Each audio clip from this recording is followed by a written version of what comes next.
balita na ika'y mawiwili. So mga par, kamusta? Ang pahayag ni Saul Sanchez. Pero bagong lahat mga idol, suportahan nyo naman ang ating channel. Maraming salamat po.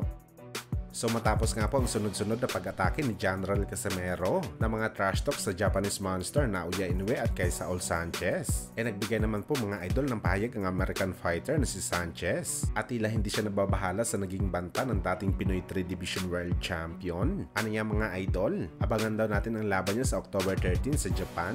Kukunin niya daw mga idol ang panalo sa laban na ito at gagawa ng big statement sa Super Bantamweight Division. Simple lang ang mga banat ni Saul Sanchez mga idol, pero malalaman talaga natin na pati siya gigil na talaga i-upset si Casimero sa kanilang bakbakan at tila hindi nagpapa-apekto si Sanchez sa mga anuman na pag-aangas ng mga sinasabi ni Cuadro Alas sa social media. Sa ngayon mga idol, puspusan ang training ni Saul. Determinado talaga ito mga idol manalo sa laban. Well, sa prediction natin dito mga idol, kung hayaan siguro ni Casimero sumuntok sa kanya si Sanchez sa ring, kagaya sa ginawa ni Casimero sa laban nito kay Yukinori Oguni na sinabayan nito si Alas sa pagbato ng malalakas at maraming suntok, kaya nakakuha ito ng kalamangan sa isang scorecards ng mga judges bago nangyari ang headbutt at tinigil ang laban. Pag ganito ang ginawa na estilo ni Alas mga idol kay Sanchez, malamang may kalalagyan talaga si Casimero dito, pero depende pa rin talaga mga idol kung ano ang magiging reaksyon ng katawan ni Sanchez kapag natamaan siya ng solidong suntok galing kay Casimero. Sakali makaya ni Sanchez na saluin ng kamao ni Cuadro Alas na animoy pinapagpag niya lang ito sa laban,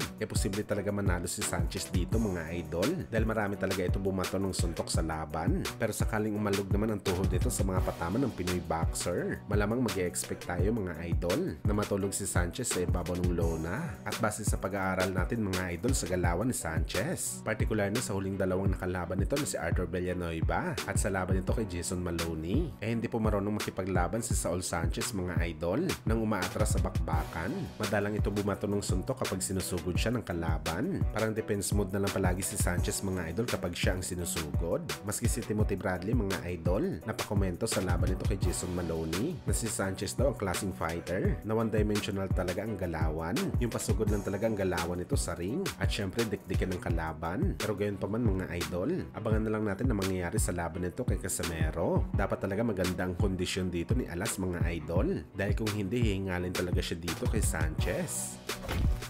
Sa kabilang banda naman mga idol, sa grand arrival nga po na ginanap sa bakbakan ni Canelo Alvarez kontra kay Edgar Berlanga na gaganapin sa linggo, sinabi ng tubong Puerto Rico mga idol na ang prediction daw nito sa laban niya kay Canelo sa linggo, isang knockout under sa round 6. Gugulatin daw nito mga idol si Canelo sa isang suntok lamang na siya ang magbabago sa kanyang buhay at para maging ganap ito ng Unified Super Middleweight Champion, kung saan mga idol, agad naman po pinagtawanan si Berlanga sa kanyang mga sinabi kay Canelo. Baka daw hindi nito panindigan ang kanyang mga sinabi at sa halip siya ang knockout ni Canelo sa bakbakan. Bagamat sumagot naman dito mga idol ang batikan conditioning coach na si Memo Heredia. Ano niya mga idol? Huwag daw natin maliitin si Berlanga sa laban nito kay Canelo dahil totoo naman daw ang kanyang mga sinabi mga idol na kaya nito tapyasan si Canelo sa ring. Sa mga panahon daw dati mga idol ng ating pambansang kamao Manny Pacquiao, akala daw natin lahat unbeatable at mahirap daw papagsakin si Pacman sa kanyang prime. Pero ano daw ang nangyari mga idol?